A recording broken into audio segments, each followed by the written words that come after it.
Like so many of you, I watched the recent congressional hearings with testimony from Attorney General Pam Bondi about the Epstein files.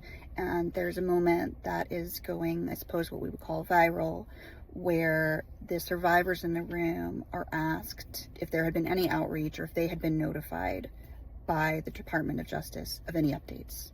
And all of the survivors in their room stand and they raise their hands to say they have not received anything. What I think is remarkable is that they are later asked, despite the lack of outreach and communication and support from DOJ, would they still be willing to participate?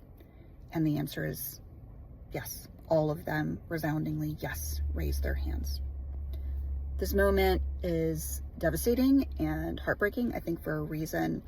But the reality is that survivors know that this moment is not rare. Survivors everywhere experience this level of invisibility, of not being heard, of not getting an opportunity to contribute to what justice is going to look like for them, of not getting updates about what's going on, of having a forensic exam done and then having that evidence stored somewhere in a warehouse for years and years and years and getting no updates about it whatsoever. I hope that what we realize is that that is not isolated. This is what justice looks like for survivors of sexual violence across the country. And this is probably happening in your state. It may be happening in your city, your town, or your county, but survivors are having to be fighting to be heard on every level. And I think what's really important for us to know is that these women, the survivors of the incredible harm